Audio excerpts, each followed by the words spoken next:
Hi, hello, Claudia. Hi, David. Thank you so much for Thank you having so me. much. Oh, same. Thank you very much for accepting my invitation to have this conversation. It was actually because I watched a short clip of one live with you, and Yeah. I could relate to what you were saying. It was amazing. So I went and did a little bit more research on what you had posted already here on Substack, on your publication that I will let you introduce to everyone. But I was fascinated, so I wanted to have a conversation with you. So thank you very much for agreeing. Do you want to just give a little bit of an introduction? Absolutely. Yeah. Thank you so much. So, I'm Claudia. I am the founder of The Brave Leap. The Brave Leap is a publication on Substack that pretty much helps people overcome fear and following their own path, no matter how hard, how lonely, and how uncertain it might be. So I share a lot of what I share comes from personal experience. I left Sardinia on my own at 18 years of age, without family, without money, without a safety net, and basically followed my own path without having the certainty that anything was going to work. So that was 8 years ago. And since then, I've built a very successful life abroad. I graduated in Ireland. I work at one of the big four as a business consultant.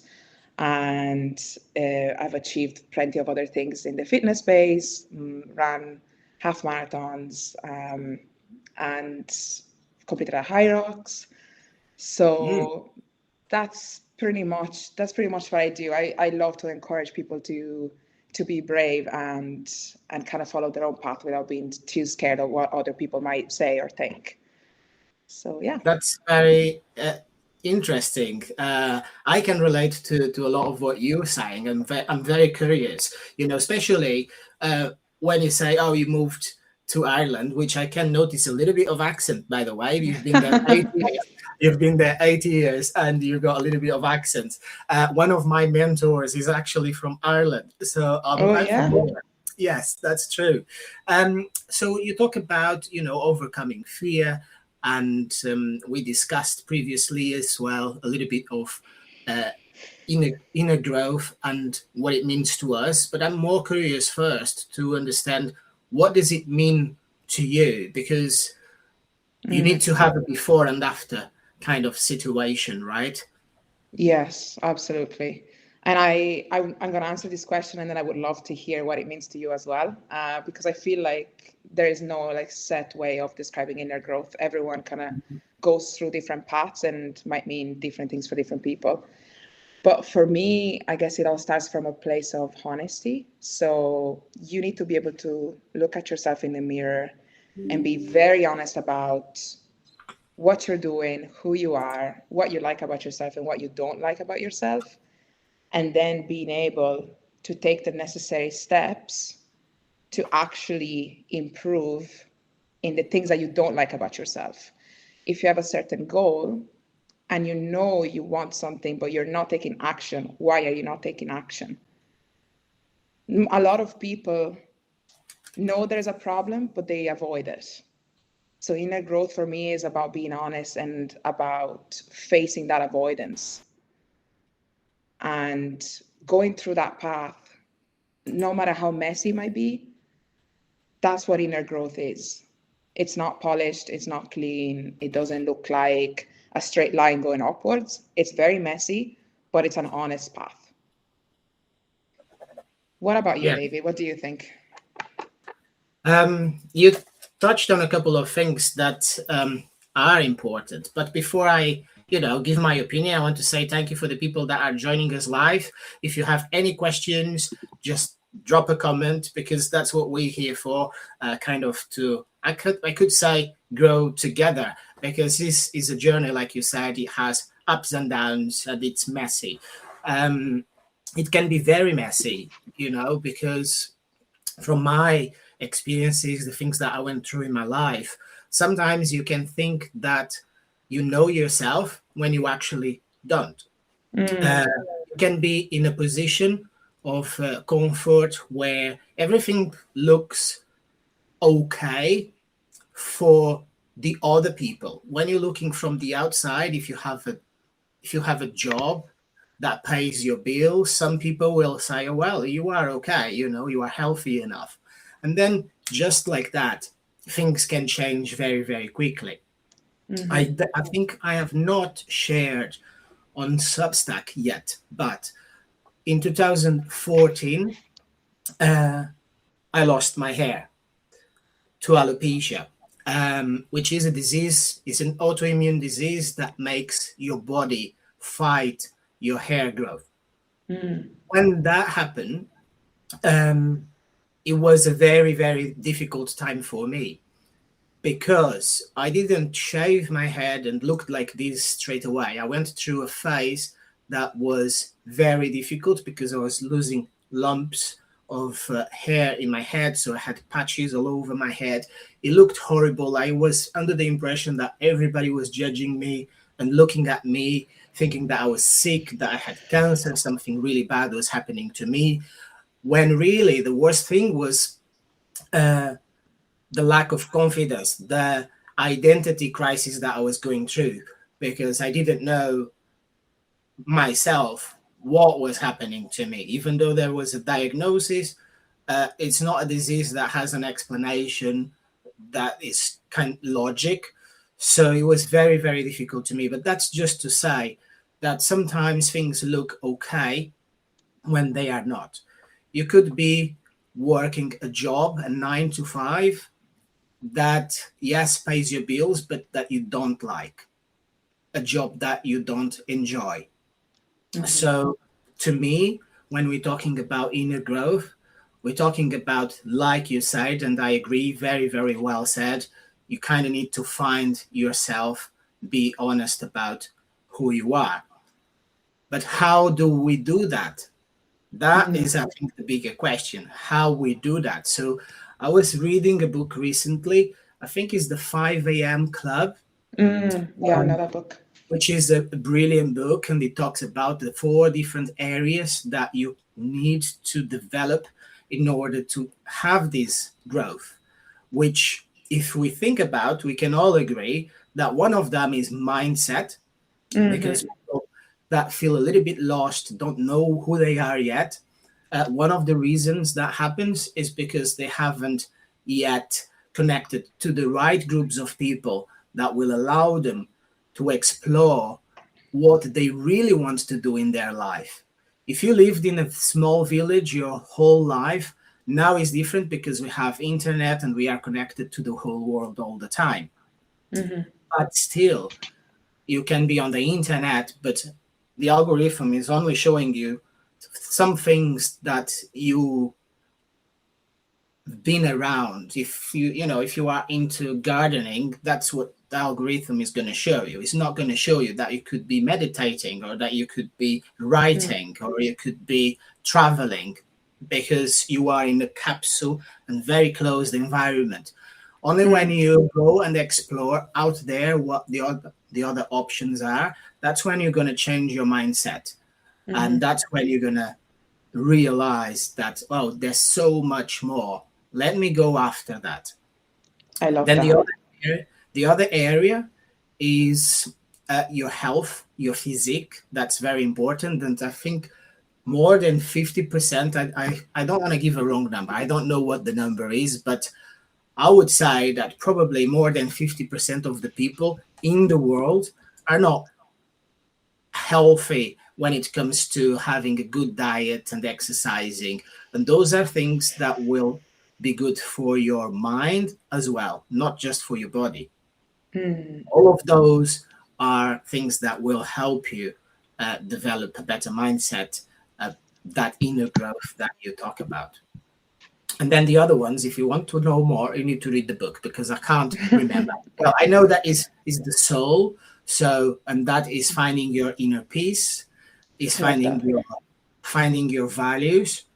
If you spend your day-to-day busy working and then go home and watch Netflix, you don't really have time to think about your deep values that you care for yourself and for your family, for your life.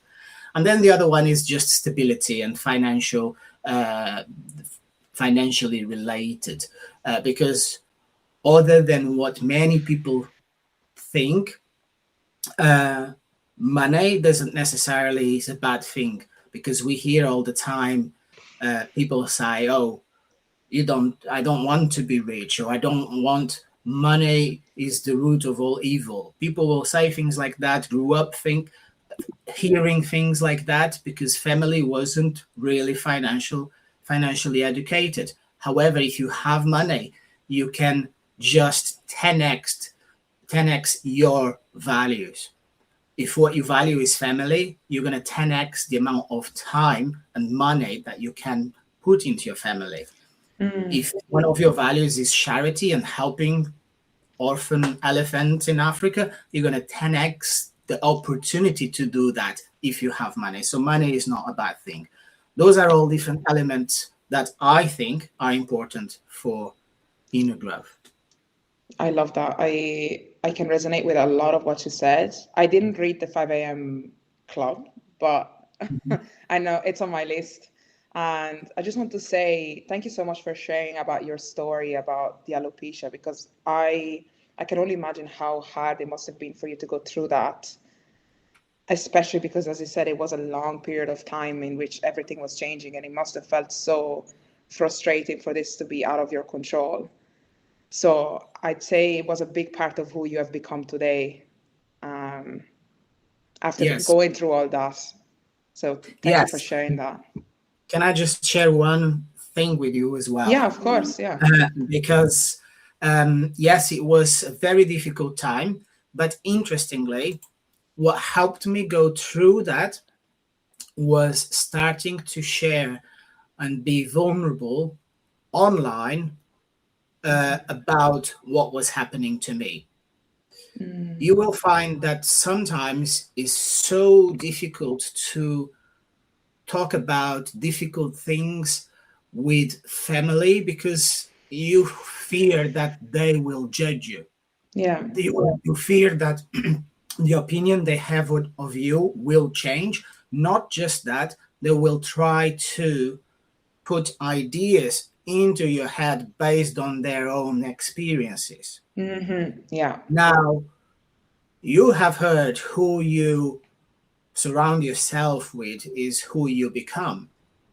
So I much rather listen to advice from people that are living the life that I want to live than the people that are around me, as in my friends, in my family. And I love my friends and family. It's nothing against them, but most of them, they're not living the life that I want. So I started to share just the treatments that I was doing regarding alopecia. And people from different parts of the world, this was on YouTube, started reaching out to me because they were in the same position, and they were just saying thank you because now they have met somebody that they can talk to. And that was kind of a light bulb moment for me, because I said, hang on a second, so if I share my pain, I'm actually helping somebody on the other side of the world. And that just felt so good. Not just because I felt in the community, I felt that I had kind of a purpose and that I was helping somebody. And that kind of moved me to the next steps of my life, of everything that I do, try to do it from a point of gratitude and service, because when you do good things happen to you. Yes, I love that, and I completely agree. A lot of the stuff that I share makes me very uncomfortable because it's very vulnerable, and sometimes I stop myself from like, should I even be posting this? Because I'm scared of being judged. I'm scared of what are people going to say to me. Like if someone writes a bad comment, this is going to hurt me. But then I say, okay, I write about being brave. I need to be brave and just share it, or else people are not going to follow what I say, which is not what I want. So every time that I end up sharing, it's always a shower of like very positive comments. I never got a bad comment, which goes to show that a lot of the fear that we have is very much ingrained in our own mind, and it barely ever comes reality. Yes, a lot of people, including ourselves, in maybe different points of our lives, you're more afraid of things that didn't happen yet than things that happened. So you don't post or you don't share because you are afraid of the rejection. So, but you haven't been rejected yet, right? Yeah. So you are thinking about the negative comments that will come, but nobody has actually commented yet. So it's all in your head. Well, no pun intended. Not everything is in my head. Anyway, anyway, you talked about bravery. I want to go back to what you said right at the start. You were very young and you decided to move to Ireland, and that was a brave step that you did for yourself. Do you want to tell me more about why that you did that and why it was important for you? Yes, yes. So, um, going back a little bit, I'm gonna make it short, but I've had a really tough childhood. I had a very difficult family situation. So I grew up very lonely, very angry, very sad, and I had a very negative mindset. It all came from my parents' divorce when I was 8, and then I was living with my mom, and my mom was very busy working. So I was kind of like on my own the whole time, and I was very unhappy. So I lived 10 years of my life being extremely unhappy, and I had a really bad childhood. So I kind of feel like I did waste 10 years of my life being sad. And I probably would have kept going that way if it wasn't for the fact that when I was 18, a couple of weeks a couple of weeks after turning 18, I ended up in the hospital, and I got bacterial meningitis. So I basically nearly died, and I was rushed to the hospital. Bacterial meningitis is a disease that kills a lot of people, and if it doesn't kill you, sometimes it creates permanent issues like you might lose your limbs, or you might be paralyzed, mentally disabled for the rest of your life. So when I woke up after a 2-week coma and I was fine, I truly felt for the first time in my life that I was grateful to be alive. That was life changing for me, because I always had everything for granted and I hated my life. It was the first time that I loved being alive. And it was the first time that I decided that I was actually going to take my life in my own hands and do something with it, because in my eyes, I was blessed with a second chance, and I didn't want to waste it by being unhappy for stuff that has happened to me that I had no control over. So after that happened, I was very keen on doing the changes that I wanted to make and not let anything stop me. So I had no money, I had no support. I was completely on my own, but I was so determined that I was going to make it work.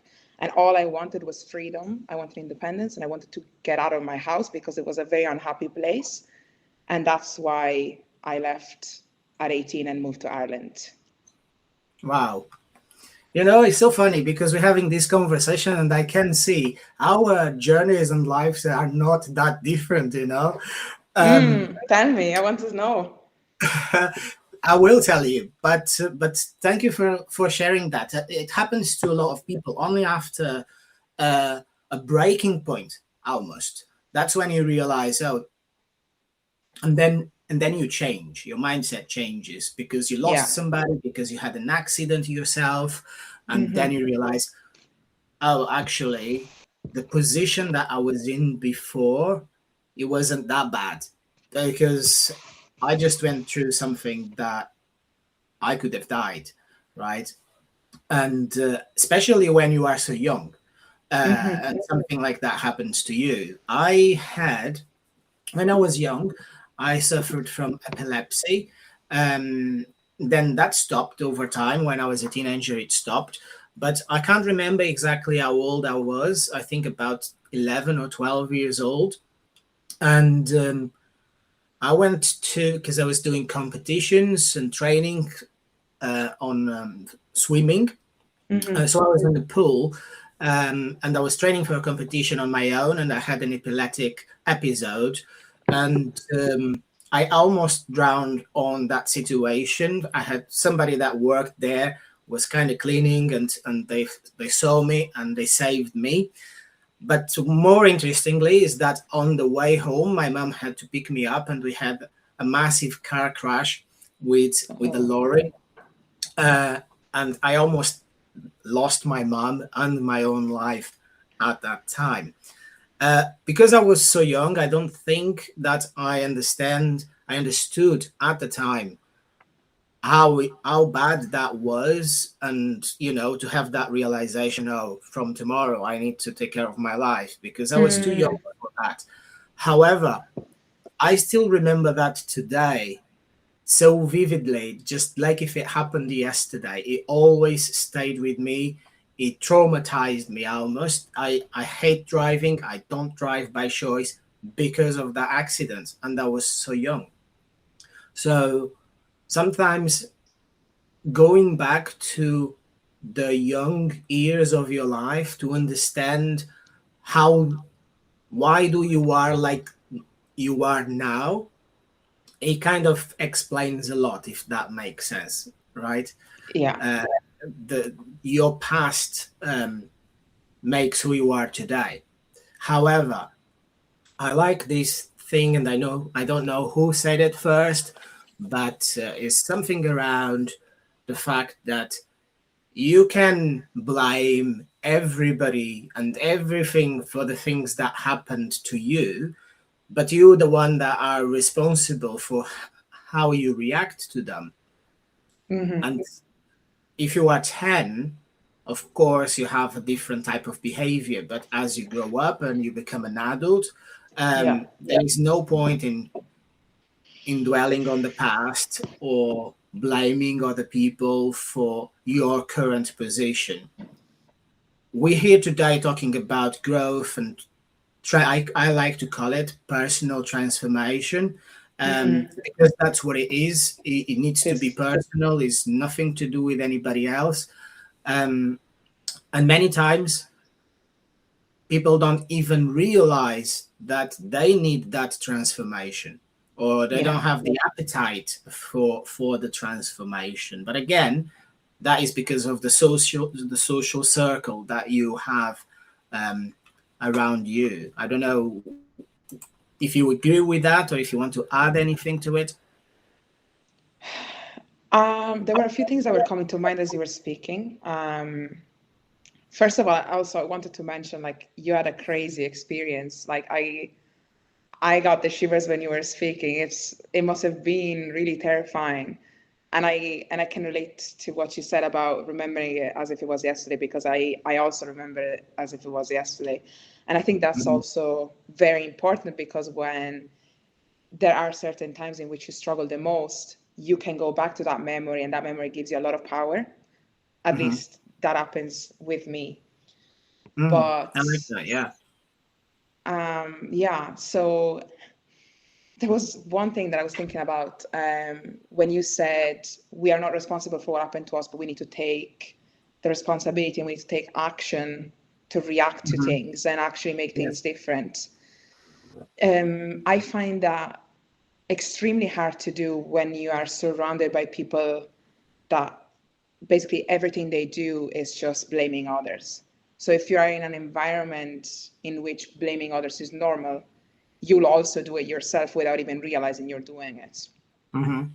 So I think it gets to a point in which in life you look at yourself and you're like, okay, do I actually like to be this kind of person that keeps blaming everything and everyone except themselves for everything that's happening in their life?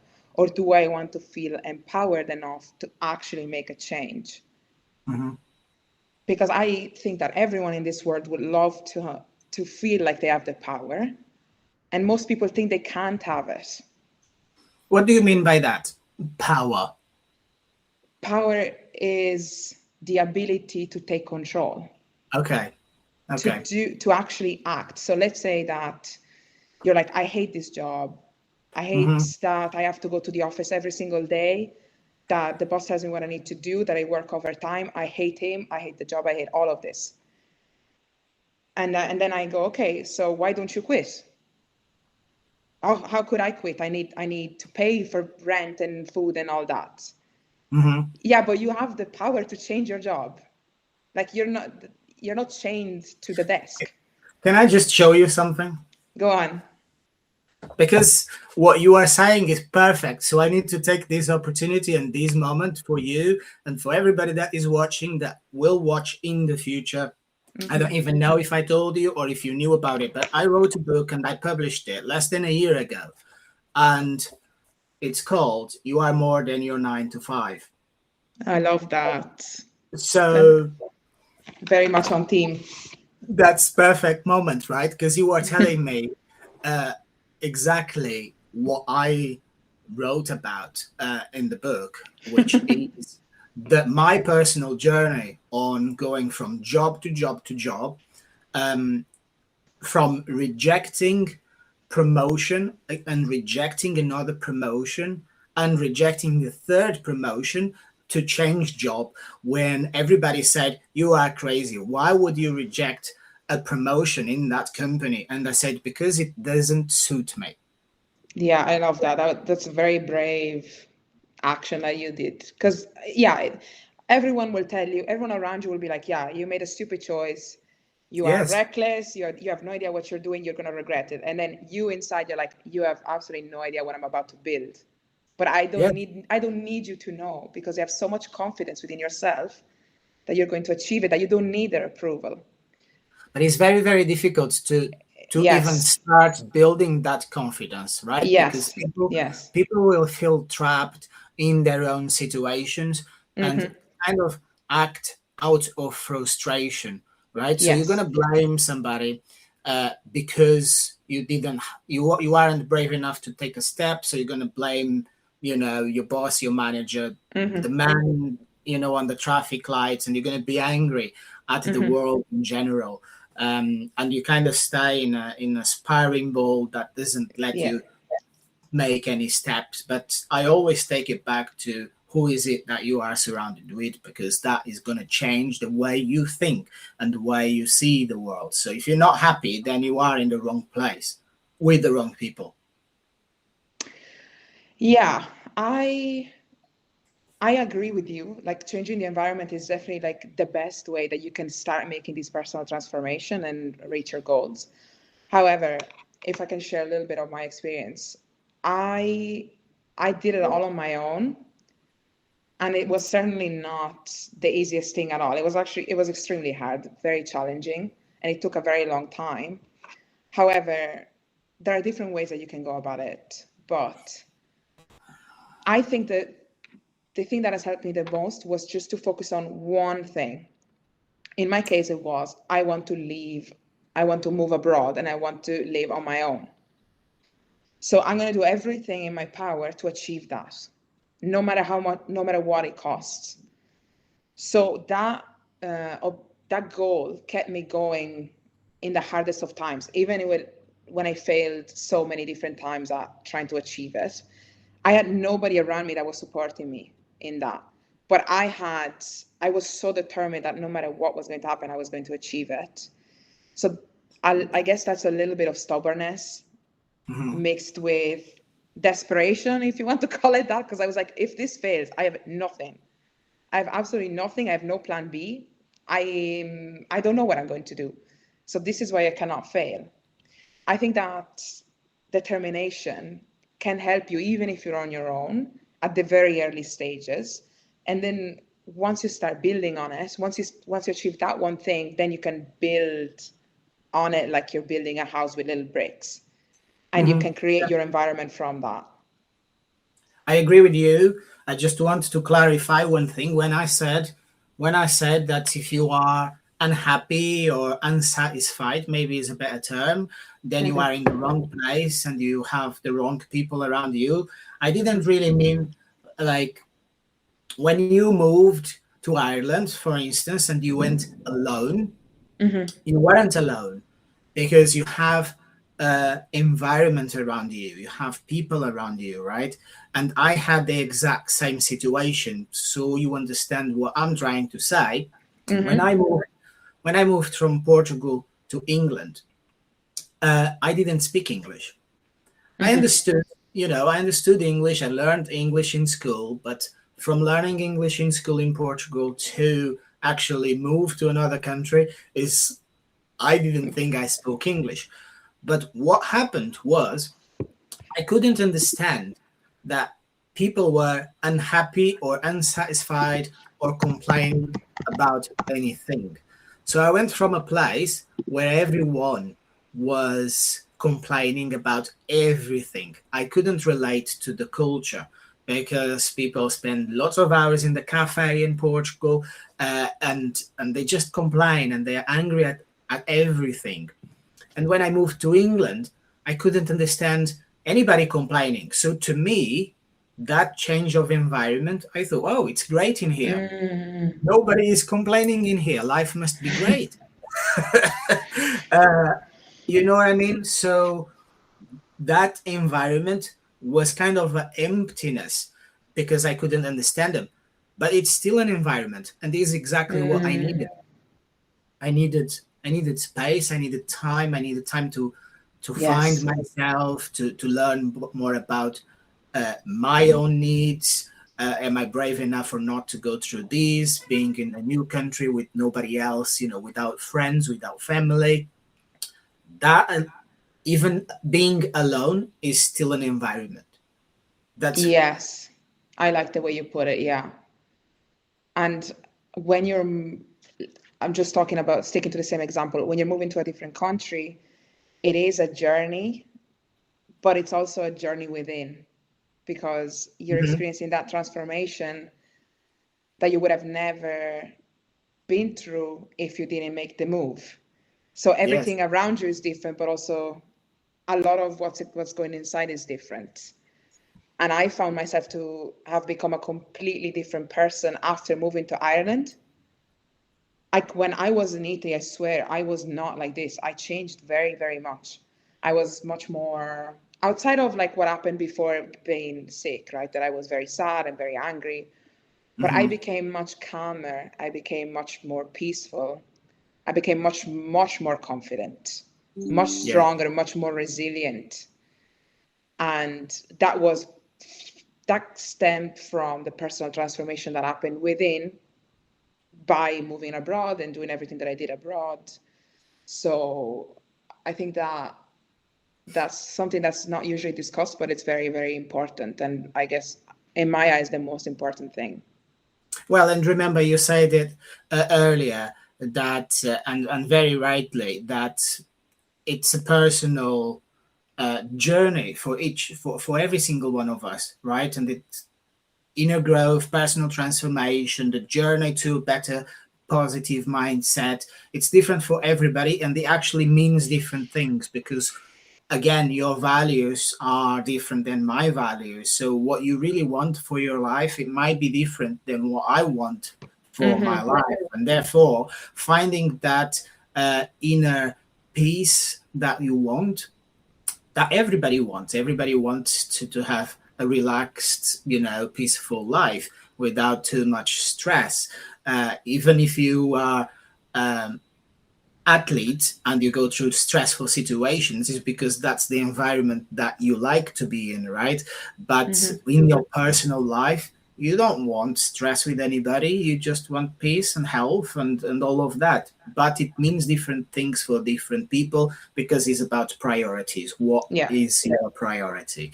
Um, when we spoke before the live today, we discussed about uncertainty, and I wanted to ask you, uh, what do you mean by uncertainty when it comes to inner growth?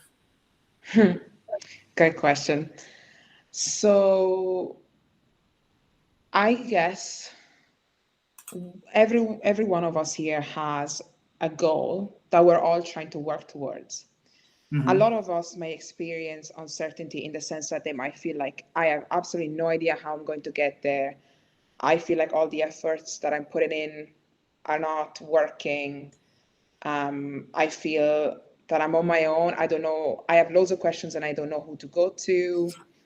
I just don't know how to go about achieving this. And at least I've been there many, many times. So this is what uncertainty kind of means to me, just not knowing how to achieve the goal. Mm-hmm. And sometimes not even being able to trust yourself to achieve it, right? Mm-hmm. So for me, uncertainty is a mix of two key things. It's a lot of overthinking. So am I doing this right? Am I doing this wrong? Should I do this differently? Or oh, what did I do yesterday? Now today is not making any sense. So I need to change my route again, and I'm going to change it again and again and again. Mm-hmm. That's a lot of wasted effort, but it's nearly ingrained in each one of us, especially people who moved abroad that feel like they're going to lose everything if they do something wrong, or overachievers that are always used to get everything right. So overthinking is a main element, and then the second element is control.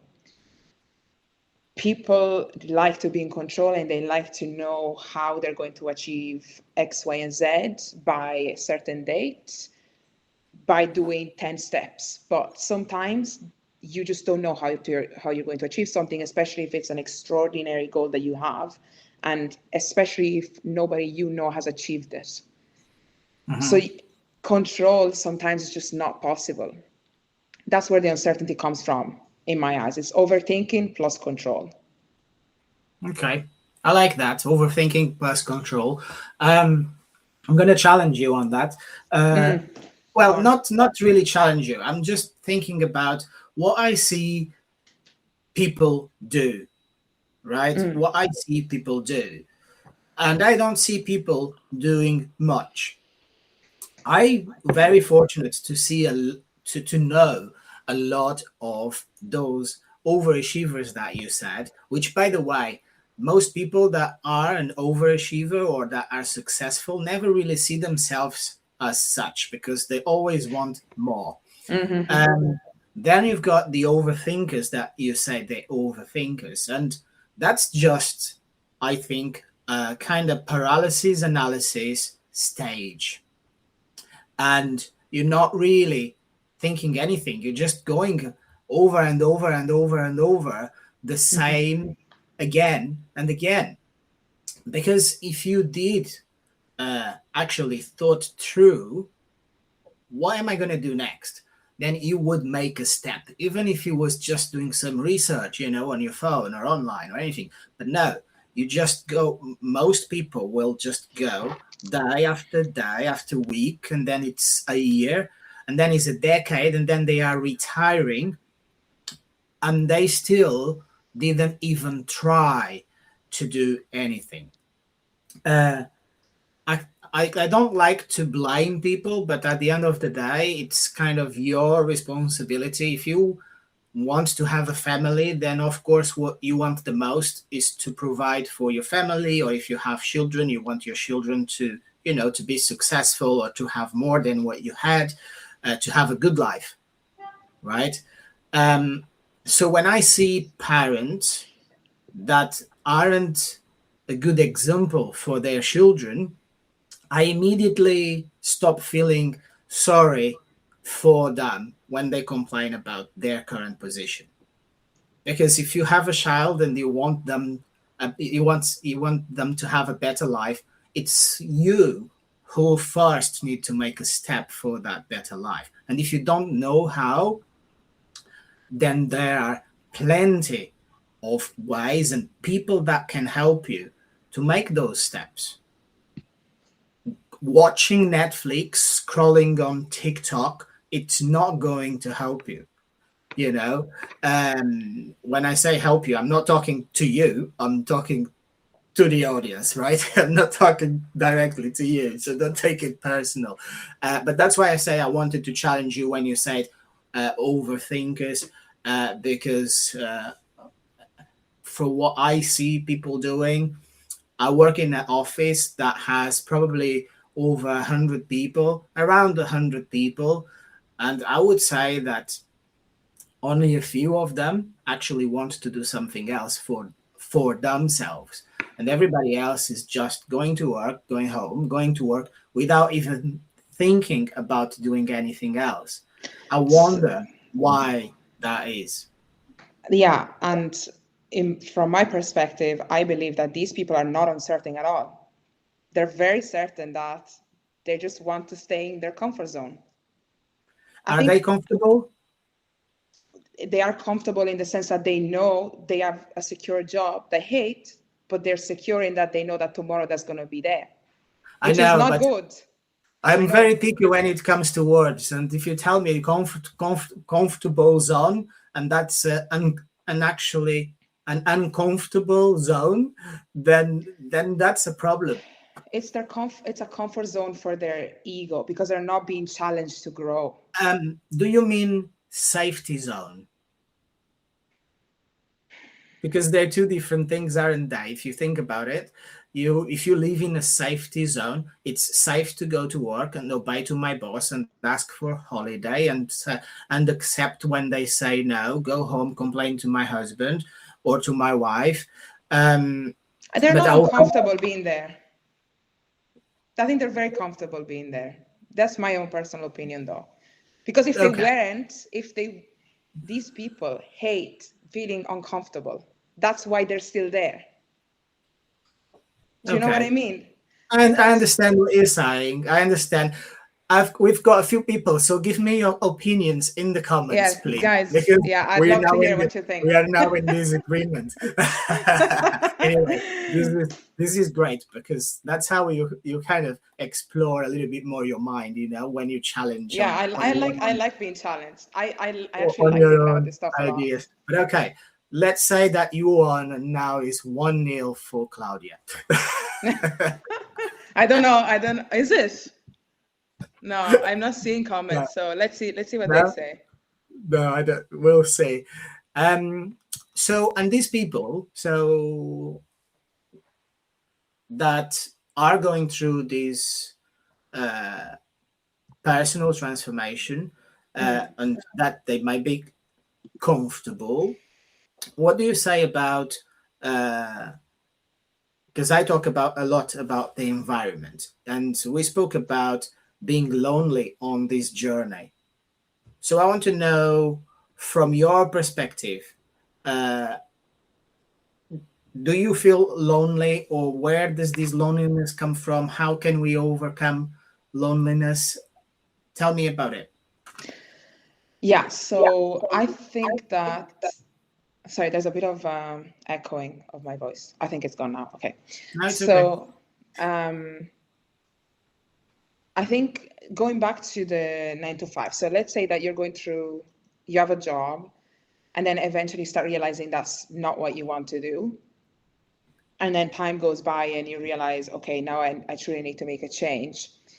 The awareness, so understanding that you want change, is already like a big first step. I think after that, it comes uncertainty because you're like, I don't truly know how to change because I'm scared of losing my job and not having a stable income, and I don't know what I want to do next. I don't know how I'm going to achieve it. So in that uncertainty, eventually you start taking action. So if all goes well, eventually you start taking action, which is great. And within that taking action, you realize that probably not many people, if anyone around you, is doing the same thing as you are. And because you feel uncertain about everything that's going on, at least this is what happened to me, you kind of tend to isolate yourself and go through it on your own because you're not sure about how to share it, because truly you haven't achieved anything yet. You're in this messy middle, as I call it, and you don't even know how to go about sharing this. And you're possibly scared that people might judge you for your decision, that they might bring you down because they don't fully understand where it's coming from, or they might put you down because they think that they don't want you to achieve something great that they might want to. So it might come from a place of envy. Now, that's a minority in my opinion, but it could happen. So you're kind of trying to protect yourself in a way by going through this on your own. And in my opinion, it is kind of good that you go through it on your own, because it is much more of an inner journey as much as it is an external journey. So you'll have to change a lot about how you think, how you act, your habits, your values in order to achieve what you want to achieve. Mhm. So being on your own helps with understanding yourself and understanding what you want in a way that feels a bit more bearable. And by not, there's an element to it that I feel like some people might isolate themselves going through this journey, and that you might not necessarily need to go through this on your own. I'd be very interested to hear your opinion on this, because for a long time I thought you had to go through it on your own. Mhm. But I've been challenged by my mentor to actually think that maybe this is not needed, that you could actually just share it with a couple of people in your very, very inner circle, and Mhm. that might actually be helpful to you. So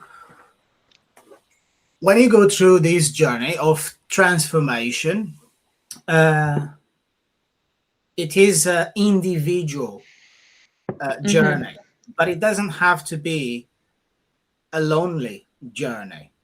Mm-hmm. And I think that's very important to distinguish, because it's your journey, and so it's definitely, it can feel lonely in your head, in the sense that it's so personal, and it should be personal, because in your life, in your environment, you have drains and you have radiators. Some people will Mm. drain your energy, and some people will radiate energy and make you alive and make you feel excited, and that's what you want. However, most people, and you said might be a minority, I again, and we need help of the audience here, disagree completely, because most people reject ideas because they feel they will have to look themselves in the mirror when you Mm. say, I'm going to change. Let's say that you are obese and very overweight person, and you work with another 5 people that are also obese, because you're all sitting in the same office eating donuts every day. That's just who they are. It doesn't need to be judgment. It doesn't need to say, I don't want to offend anybody and call them fat or anything like that. Oops, I just did. But they are 5 people in the office that are overweight, and you say, from today I'm not going to eat donuts anymore in the office. What do you Mm. think those 4 people are going to tell you? Don't do that. Why would you do that? Just enjoy it. Just one more day. What's going to be anyway? It's just Mm. another donut. So if they will reject your idea, not because they want to put you down, it's because they are afraid of your success, because your success equals their failure. Mm-hmm. Yes, And I that agree. that happens.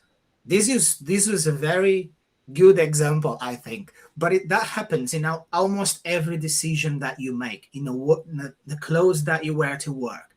You always thinking about judgment of other people on something that you might say out loud in the public space, something that you post when you're sharing with friends, with family, with the people that you love the most. You always think twice. No, I can't say that, but you kind of need to consider what you're going to say to your partner, because you don't want to um, hurt their feelings, right? Mm. Again, it's because of that judgment, what they're going to think of me. And Yeah. people live like this almost 24/7. And when we're talking about personal growth, inner growth, transformation, that's why we almost choose. No, maybe Mm. not choose. We don't have a choice, but to do that alone. I see where you're coming from. You're making really good points. This is the case for a lot of people, but there are certain cases in which you do have around you really, really great people that will Yes, yes. actually support you, and it would be okay for you to share. Sometimes you still choose not to because it's such a personal journey that you kind of just prefer doing it yourself first and see how that develops. And then whenever you feel ready, you share it. And I think it's okay to normalize that. I don't think that's a bad thing. It's not a bad thing. I And agree with you. yeah, okay, perfect. I completely see what you were saying earlier because I've been in those environments in the past many, many, many, many times in different scenarios, and I can see that they will bring you down a lot when every time you're trying to make something different that's slightly better than what they're doing, they'll bring you down. And I think I've done quite a good job at actually cleaning my environment so that now I actually do have great people around me. So I feel very lucky about that. But I still Yeah. choose for some things to carry them on my own because I prefer it that way. And sometimes I feel lonely. So am I creating my own loneliness? Possibly. But Mhm. on one side, I do feel like it's needed if you truly want to grow. I was going to say that it's just Yeah. part of that growth, right? Yeah, it is. Because Yeah. even if you are in a group of people that are radiators and they are great people and you enjoy their, so here's the thing. So another challenge. You enjoy who they are. You like them. Mm-hmm. You want to change, right? Because you are working towards change. Mm-hmm. So in the back of your brain, there's something telling you, if I change, will they still feel the same towards me?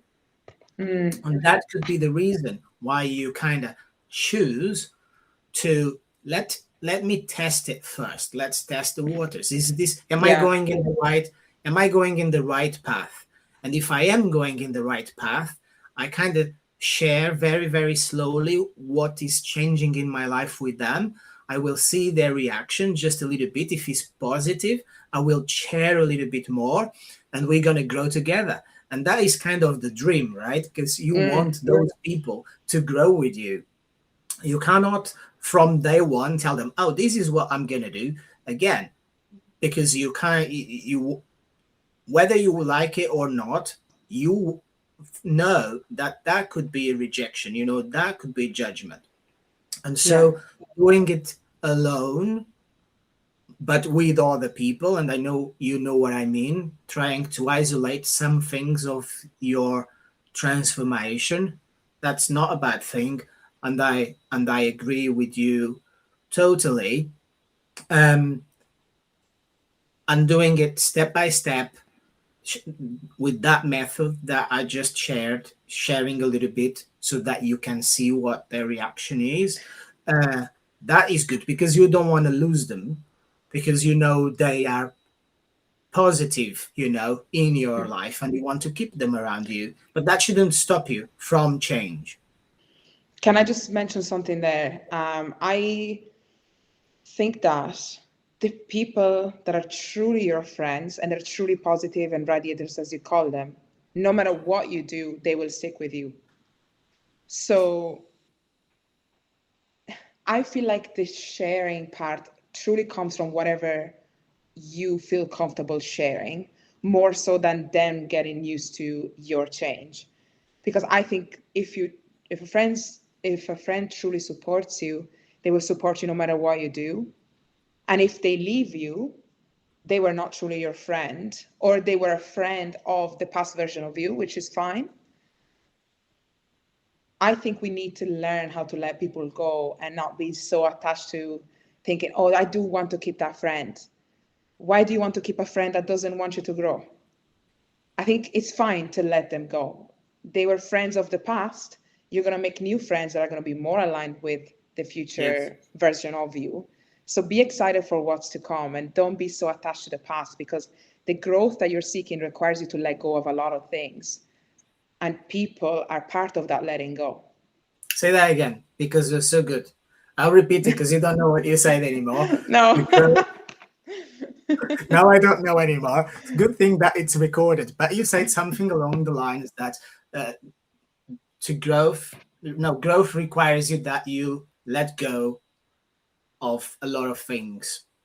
And that is totally true. And this last minute that you spoke, I think was like the top of, was the highlight of the whole conversation, because you hit the nail on the head. Is exactly true. You need to know how to let go, not just of people, by the way. You need to let go of people, of places, of full environment, of habits. You need to learn how to let go. You need to learn how to say no. And those are super, super important to allow yourself to change, to allow yourself to grow.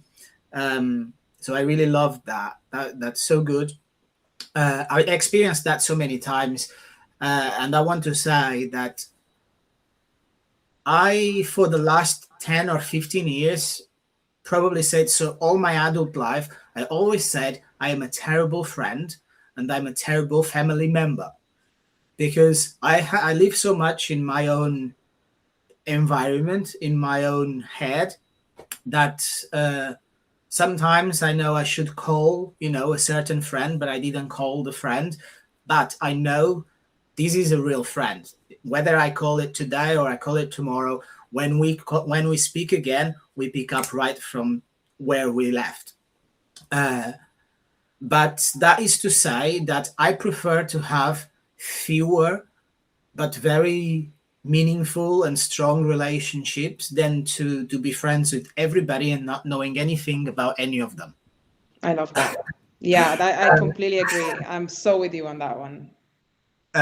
And from the outside, it might come across a bit of self-centered. It might come across a bit of, you are all about yourself and you don't care for other people, but it's not really about that. It's like, if you want to be in my inner circle, then you're going to be 100%.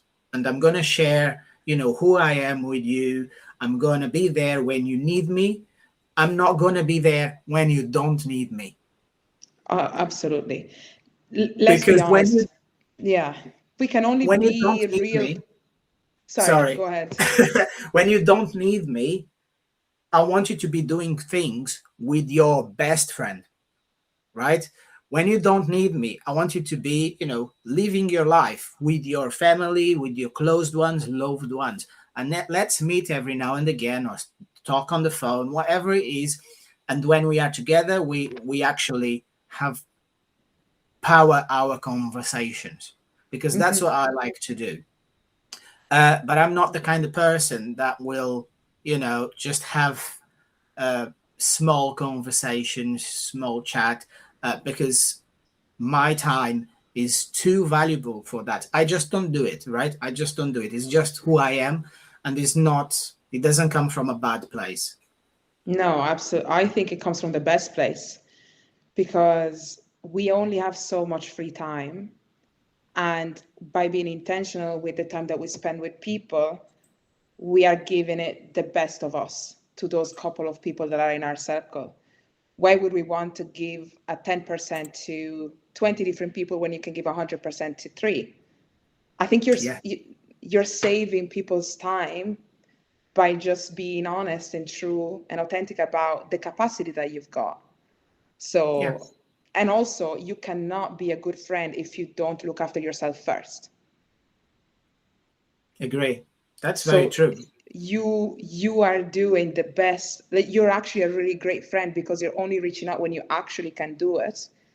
And you put yourself first. So you have a full cup, and you now can be a good friend by actually calling and being present on that call, having coffee and actually be present in that conversation and helping them if they need it, rather than being available whenever they need it, because that's only going to hurt you and it's going to hurt them. Yes. So Cody, this is a good conversation. I think I will want to speak to you again in the future, because there's a lot of things that we are quite similar in, but we don't have time to discuss all of them and share everything in 1 hour. So we can do it again in the future. But before we finish today, because we spoke about the challenges, the messy journey that is to grow, to have a personal transformation, to go and develop yourself. For those that are in the stage of, am I doing the right thing?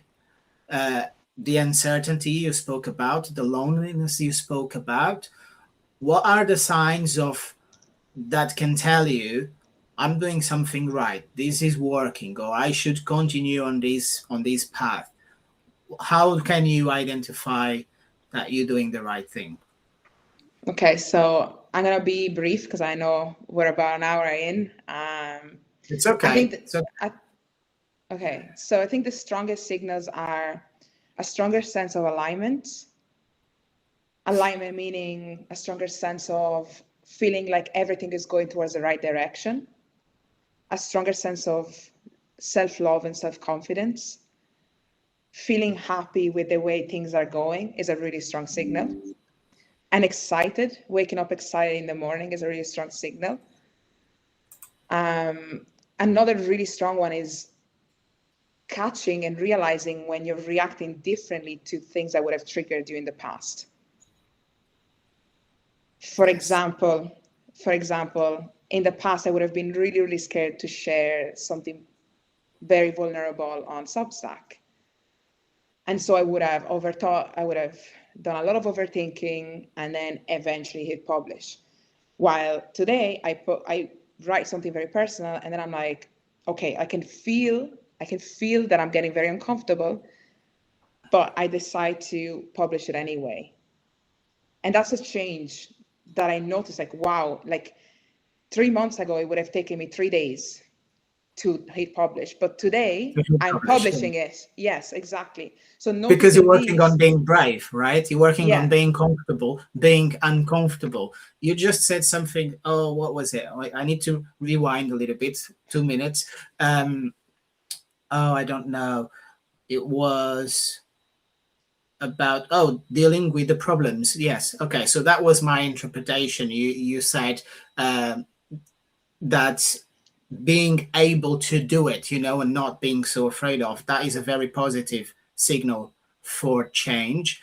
And I wanted to just put it on there that as we deal with problems, which we think are problems, right? If you're having a trouble at work, or maybe trouble with a relationship, with a friend, something like that, anything in your life, you're having a problem. Once you learn how to deal with that problem, even it could be the publish button, it could be anything. If you learn how to deal with that problem, then you are ready to the next level of problem, right? Yeah, I like that. Yes. And that is such a powerful message to put it out there, because when you think that way, you dealt with that problem, oh yes, I hit publish, you feel so confident, you feel excited, like you said. And that's my number one mantra of living life. I want live life excited for many different reasons. I want to come home and feel excited, but I also want to leave the house and feel excited for what I'm gonna do.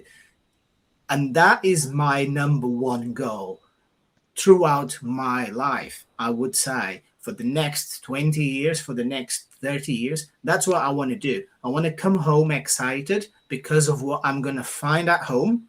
But I also want to be excited to leave because of what I'm going to do when I leave. If that's not the job where I'm at right now, I just need to find what's going to be excited. It can be a job because it can make you feel fulfilled. On my book, I talk about how you can use your job in your advantage. My book is not about leaving the 9-to-5 job. My book is about how you can use your job and transform your life at the same time. Use your job to leverage your job, the tools that you get in your job, the environment you get in your job, the network you get in your job. Use all of that to help you with your personal transformation, for you to find a better life. So all the signs that you just gave us in terms of feel happier, feel more confident, being able to do things, feel ready for the next problem, as I put it. Those are all great starting points for people. And when you have one of those moments, you need to grab onto them. Yes, great and advice. repeat them, right? And repeat them. Because if it happens once and then you go back to being unsatisfied or unhappy or too comfortable, then it's going to take a long time for it to compound. But as you repeat it again and again, you're just going to feel way better and way more confident. You want any last words before we finish? I think just the last thing that follows what you just said, when you focus on those little moments where you catch yourself that you're changing, that some things are going to the right way, that you're loving yourself a little more, you're more excited every day, hold on to those and build on those. So focus your efforts and attention to those moments rather than to what's going on around that might not be as nice, because attention is everything. What you pay attention to is your reality. So the more you are focusing on the right things and the positive things, the more they will happen. So they create momentum. So just to add to what you said, it was a great piece of advice. Claudia, thank you so much for this last hour. It was a pleasure to, have this conversation with you, get to know you a little bit more. I'm very curious to know you more and read everything that you're going to be writing on Substack. Likewise. I'm sure, if you have so much to share, that anybody that reads is going to feel inspired by you, and I know that just by the things you shared with me in these last hours. So thank you very much. I'm sure you're going to be talking again. Thank you for those that were watching. If you watch a replay, make sure to leave a comment, interact with us, and we'll try and get back to you. So thank you very much. Thank you, Claudia. Thank you so much, David. Chat soon. Bye, everyone. Bye-bye. Bye-bye.